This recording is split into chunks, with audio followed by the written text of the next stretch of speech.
I'm Frances. Standing in the private office of the magnificent Rosewood Manor, I stared at the disheveled figure of Vivian Harris, my sister Lily's wedding planner, her face white as a sheet. It was a satisfying sight, considering the grief she'd put my family through. Just moments ago, I'd laid bare her scheme to extort an additional $50,000 from Lily's wedding budget. The shock on her face as she discovered I was the owner of this multi-million-dollar venue and a hospitality empire worth $3.2 billion across 4 states was priceless. I couldn't help but relish the irony. As I replayed the events in my mind, I cast my thoughts back to that fateful Tuesday morning. I was sitting in my downtown penthouse, poring over quarterly reports for my business, Royal Retreats. From my 25-story window, the city was a hive of activity, oblivious to the fact that the unassuming woman they might dismiss as Lily's quiet sister was a powerhouse in the hospitality world. The shrill ring of my phone shattered the silence. It was Vivian, her voice dripping with condescension. "Listen, dear," she drawled, "Rosewood Manor is asking for an extra $50,000 for Saturday's wedding. Something about top-notch lighting and enhanced security." I calmly put down my coffee and walked over to the window. Her proposal seemed overly steep, and I suspected there was more to it. "Have you spoken directly to the owner?" I inquired. Vivian let out a derisive laugh. "Honey, this place is way out of your league. Rosewood costs more per hour than most people earn in a month. Maybe you should tell your sister to scale back. There are plenty of community halls that would fit your family's budget." I felt that familiar calm wash over me, the same calm I experienced in high-stakes business negotiations. "Why don't you ask the owner to call me directly? I'd like to discuss this myself," I suggested. Vivian's mockery was now blatant. "Sweetie, the owner of Rosewood Manor doesn't take calls from random family members. This is the most exclusive wedding destination in the state, not a backyard party spot. Can you cover the $50,000 or not?" "I'll handle it," I replied simply and hung up. 20 minutes later, my phone rang again. It was Mark Thompson, my head of operations at Royal Retreats. "Miss Miller," he said, "I just got the strangest call from a wedding planner named Vivian Harris. She claims we're asking for an extra $50,000 for Lily Miller's wedding this Saturday." I told her there must be a mistake, but she insisted and got quite rude when I asked to speak to the family. I leaned back in my leather chair, a smile playing on my lips. "What exactly did she say?" I asked. "She said, and I quote, 'The family can't afford your exorbitant upcharges, but they're desperate enough to give it a try.' She also said the bride was in over her head trying to deal with us," Mark recounted. The irony hit me hard. 3 years ago, I'd quietly acquired Rosewood Manor and 17 other luxury venues in the region under the name of Royal Retreats. Even my family had no idea that the struggling daughter and sister who drove a 12-year-old Toyota and lived in a modest apartment owned the very place where Lily was planning her dream wedding. "Mark," I instructed, "call Miss Harris back. Tell her due to the confusion, we're activating our premium conflict resolution protocol. All additional charges need to be approved directly by the ownership group. Schedule a meeting for 2 p.m. this afternoon. Make sure to mention that the owner will be present." After hanging up, I called Lily. She answered on the second ring, her voice tight with stress. "Frances, thank God.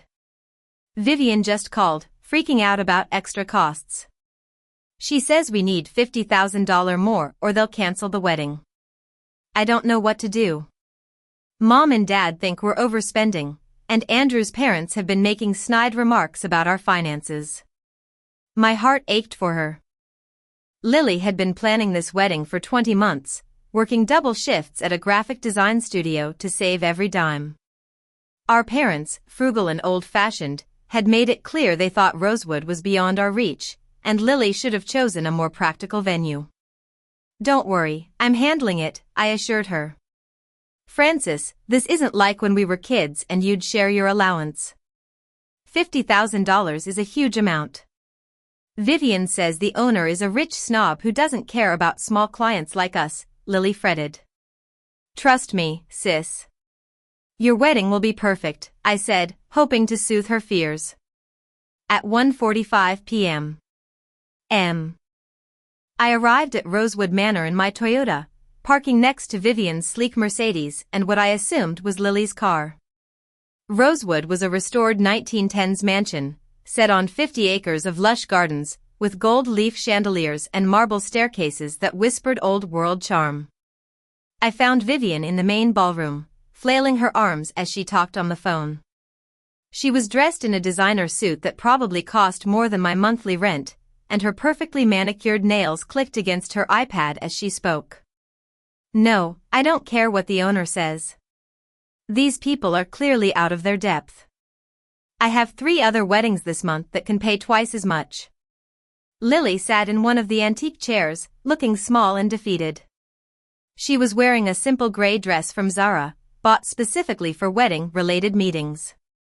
Her hands were clasped in her lap, and I could see the tear tracks on her face. Vivian, I called out as I crossed the marble floor. She turned, her face contorting into a mask of barely concealed annoyance. You must be the sister. Listen, honey, we need to talk about more realistic options for your family. This venue is a bit too grand for you. Actually, I said, checking my watch, I'm here for the 2 p.m. meeting with the owner. Vivian let out a sharp laugh. Sweetie, that meeting is for serious clients only. Why don't you take your sister for a coffee while the adults handle business? Before I could respond, Mark appeared in the doorway. Ms. Harris, the owner is ready to see you.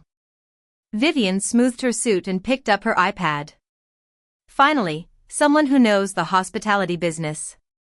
Actually, Mark said evenly, the owner has requested that all parties involved in Saturday's wedding be present. That includes Miss Frances Miller. Vivian looked bewildered. All parties? I suppose the bride should be here, but surely we don't need everyone. Mark was firm. Including Miss Frances Miller.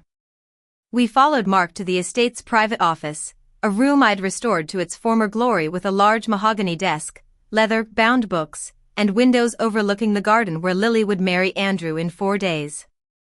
Vivian took the chair across from the desk, her posture confident and business-like. Lily sat beside her, still looking nervous. I took the 3rd chair, noting how Vivian had turned her back on me. Now then, Vivian began, I appreciate you taking the time to meet with us, sir. Actually, Mark said, I'm not the owner. I'm the operations manager. The owner will be here shortly. Vivian impatiently checked her watch. I hope we can resolve this quickly. I have other clients to attend to, and this has already taken up too much of my time. Just then, the door opened, and I stood up. Sorry to keep you all waiting. I had to review the contract details one last time, I said as I walked around the desk to take my seat. Vivian stared at me, her mouth agape like a fish. Lily's eyes went wide, her hand flying to cover her mouth. I don't understand, Vivian stammered. You're the owner? Frances Miller, owner and CEO of Royal Retreats, I said, extending my hand across the desk. We spoke on the phone this morning. Vivian's face flushed through various shades of red. There must be a mistake. You're just the bride's sister. You drive a Toyota. You can't own a $3.2 billion hospitality empire. I can and I do, I replied. Royal Retreats owns Rosewood Manor, the Lakeview Resort in Michigan, the City Center Conference Hall downtown, and 17 other luxury venues across the Midwest. I pulled out a folder and opened it on the desk. Now, about this $50,000 charge. I've reviewed the contract with Miss Miller, and there are no provisions for additional lighting or security fees. Vivian's iPad trembled in her hands. I was told by my vendor. Which vendor? I asked, my voice calm but with an edge that made her shrink back in her chair. The lighting company, she said. I own the lighting company, too. Radiant Event Lighting has been a subsidiary of Royal Retreats for 2 years. The same goes for Premier Security Services, I said. So, please explain these so-called additional charges. The room fell silent, except for the ticking of the grandfather clock in the corner. Lily was looking at me as if she'd never seen me before.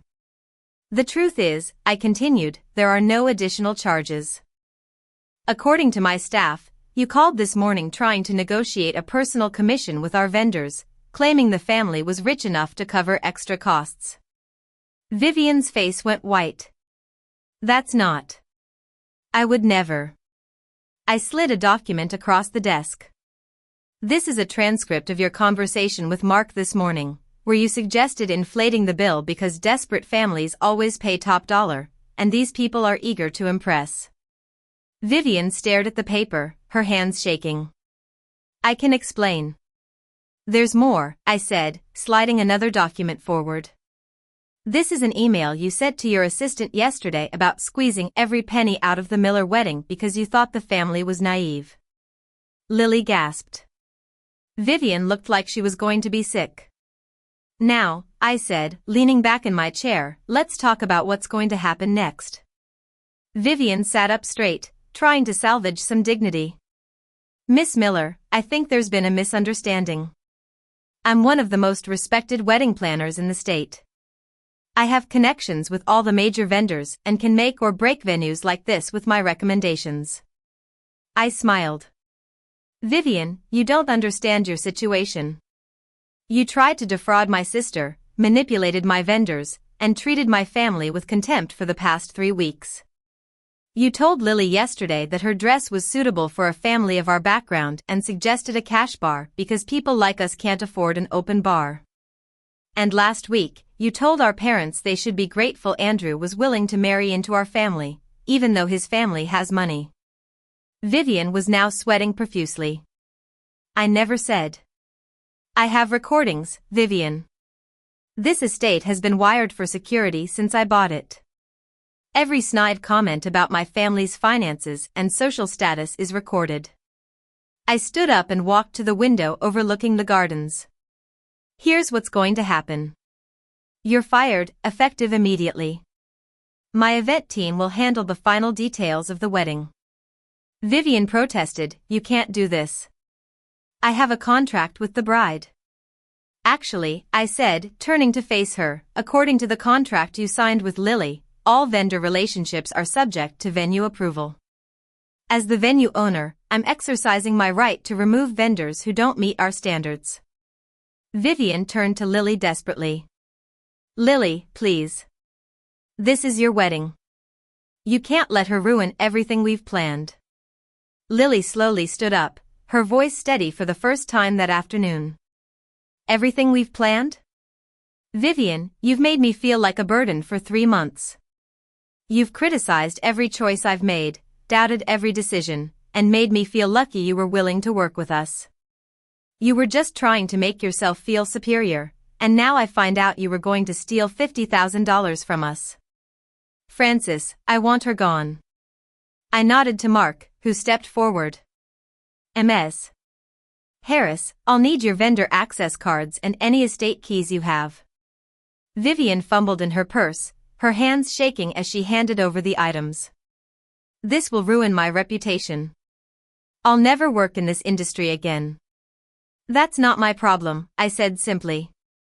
I own or have partnerships with most of the major venues in the Midwest. Word travels fast in the hospitality industry. After Vivian left, practically running to her Mercedes, Lily and I sat in the quiet office.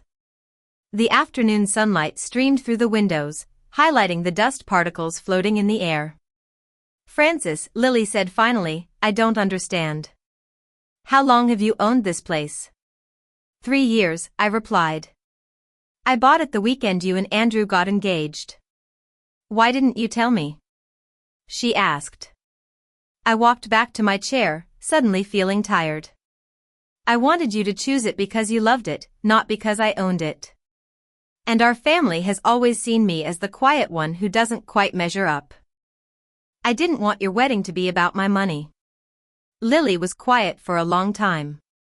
Is that why you still drive the Toyota and live in that apartment? Partly, I admitted. I also value my privacy. Building this company has been amazing, but it's also complicated. When people know you have money, relationships change. Friendships become transactional, and family gatherings are about what you can give. But we're family, Lily said softly. Yes, and I love you all. But think about it, Lily. When was the last time Mom and Dad asked about my life without it being about what I could do for someone else?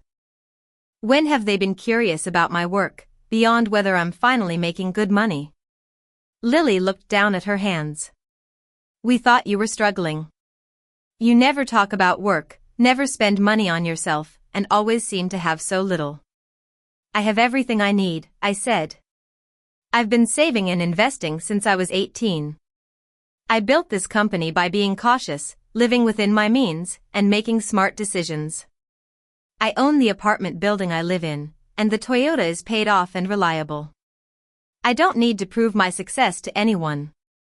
But Vivian was so horrible to us, Lily said. People like Vivian are everywhere.